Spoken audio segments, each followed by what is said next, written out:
idiotic rule that if a patient is well enough to go outside, then they're well enough to go home. We have begged and pleaded with Dr. Sperling for an exception, Right. and it is just not allowed for insurance and his license. We're all very upset about it because she hasn't allowed this place across 8 or 9 days. We are hearing through the grapevine that a placement is supposed to be coming really soon. The hospital is get her heck out of here. And again, once she gets out of here, she'll have all the freedom she wants. I am looking to our fellowship. I'm going to speak to my management and find out how soon this decision is coming.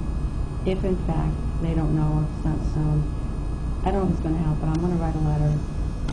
The head of our whole psychiatric department, his name is Carol Farley Jones, and I'm going to write a letter to both my supervisors and to Carol and say that this is inhumane, that we are disgusted, that Pat hasn't been able to get outside, that this placement hasn't happened soon enough. Well, it's the insurance companies deciding her life and fresh air. I mean, just get her outside.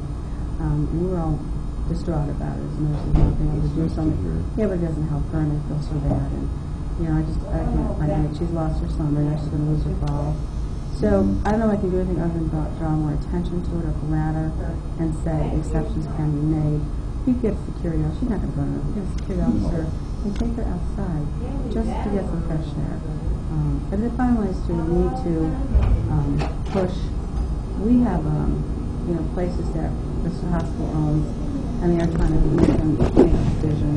But Pat's been caught in this legal battle that is dreadful, and no human being should be stuck on this unit without air for 89 days. Right, even in a different facility that was lower. And they could have sent her to RPC by now, which she'd have the right to go outside. Right. And again, I don't make those decisions. I'm very careful, so I lose my own down. But Tim, we're sick about it. We're sick about it. And so I'm going to talk with them tomorrow and say, either you guys find out how soon she's going to be released.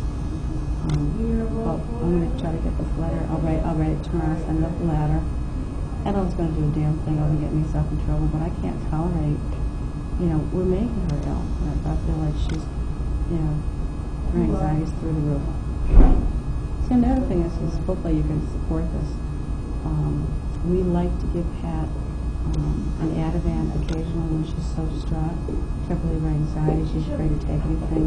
But it does help. Religious beliefs. Yeah, but you know what? It helps relieve her stress. When she's so distraught, and sobbing and crying, it's only 0.5. It's very small. It's take the edge off.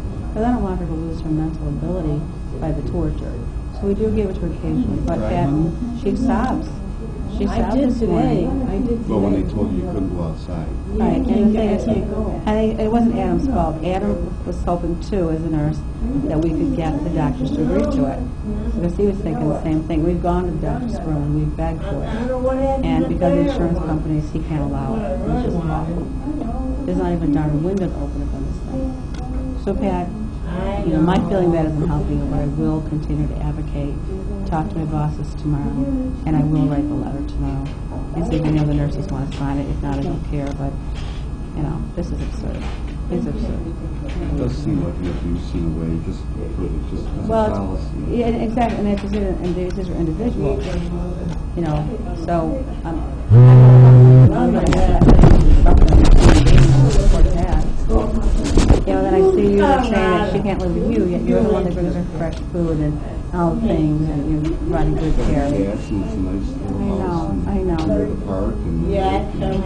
I know. Tim, I'm dumbfounded. It's her family. That's what it. Well, then they should have followed through. If they wanted guardianship, they should have done it. And I have to be really careful because I can't get myself in the middle of this. Neither one said they would take her into the house. Yeah, well then they should back off and let it go with you. Well, they called 6 months ago and said we don't want you together. Well, they're trying to do business. If I didn't think I'd get fired, I'd open the door and tell you guys to run like hell. It's terrible. I feel that strongly about it. Yeah. So all I can do is do what I'm allowed to do. I'll talk to my supervisors again, and I will write the letter to Carol Farley Jones. And, something's got to give Pat. I am hearing. If it's our religious beliefs. Nothing, no, not at all. Not turn you from her family. No. They got no, they're just, people have their own prejudices. And you have a right to worship as you feel. You have a right to live your life as you feel. You're an adult. Posted on anybody, you know. Exactly. You know, that's... Her sister-in-law got mad at her once. Pat went back and said, "No, forgive her for getting mad."